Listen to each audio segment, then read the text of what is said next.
ఇప్పుడు ఒక మెజిషియన్ ఉంటాడు. మెజిషియన్ ఏం చేస్తాడు? మ్యాజిక్ చేస్తూ ఉంటాడు. అక్కడే ఉన్న వ్యక్తిని మాయమయ్యేటట్టు చేస్తాడు. వాడు మ్యాజిక్‌తో రంపాలతో పూసినట్టు గాని, లేకపోతే లేని పువ్వులు సృష్టించడం కానీ, లేని సుగంధాన్ని సృష్టించడం కానీ చేస్తాడు. ఇదంతా ఏంటంటే మ్యాజిక్కు. అలాగే ఇదో పెద్ద మ్యాజిక్ ఈ సృష్టి కూడా. మనకి లేనిది ఉన్నట్టు కనిపించడం, ఉన్నది లేనట్టు కనిపించడం అన్నదే భగవంతుడి పెద్ద ఆట అనుకోవాలి. మరి ఈ విధంగా ఎందుకు మిథ్య అన్నారు అంటే, నువ్వు చూడగలిగినప్పుడు ప్రపంచం ఉంది. నువ్వు చూడకుండా ఉన్నప్పుడు, గాఢ నిద్రలో ఉన్నప్పుడు, నువ్వు జాగ్రత్త స్వప్నావస్థలో చూస్తున్నావు. సుషుప్నావస్థలో మరి చూడలేకపోతున్నావంటే అది లేక కాదు. నీకు మనసు లేక. ప్రపంచం ఉంది. మనసు లేనప్పుడు లేదంటున్నావు. మనసు ఉంటే ఉందంటున్నావు. ఇదే మిథ్య.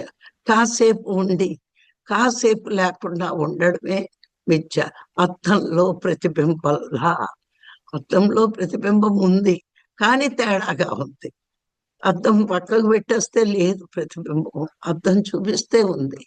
అలాగే మన మనస్సు ఉన్నప్పుడు ప్రపంచం ఉంది. మన మనస్సు మరి సంకల్పాలు లేకుండా నిశ్చల స్థితిలో ఉన్నప్పుడు, గాఢ నిద్రలో ఉన్నప్పుడు ప్రపంచమే లేదు. ఉండి లేనట్టు ఉండేదంతా మిథ్యే. అలాగే వివిధ రూపాలతో ప్రత్యక్షంగా కనబడుతున్న ఈ విశ్వం అంతా మిథ్యే. ఇప్పుడు ఎన్నో రూపాలుగా కనిపిస్తుంది ఈ ఆత్మ. కనిపించేది, వినిపించేది ఇదంతా మిథ్యే. ఎందుకు అంటే కొన్నాళ్ళకి అది ఉండదు. ఉండనివి శాశ్వతంగా ఉండేదే సత్యం. శాశ్వతంగా లేనిదన్నీ కూడా మిథ్యే. ఇప్పుడు క్షణకాలం మిథ్యేది. ఏంటి క్షణకాలం మిథ్య? జాగ్రత్త అవస్థలో కనిపిస్తుంది, స్వప్నావస్థలో కనిపిస్తుంది, సుషుప్నావస్థలో కనిపించట్లేదంటే మళ్ళా నీకు మెలుగు రాగానే కనిపిస్తుంది. అందుకే గమ్మున ఒప్పుకోలేకపోతున్నావు. ఇది కొంచెం సేపు మిథ్య. కానీ అది శాశ్వతంగా నశించినప్పుడు అవును కదా, ఇదేం భూమి మీద ఉండేదా? ఉంటాది అనే భ్రాంతిలో ఉన్నాం, కానీ అది ఉండదు. అది మనుషులైనా సృష్టిలో ఏదైనా కొన్నాళ్ళు ఉండి కొన్నాళ్ళు కరుమైపోతే అది మిథ్యే.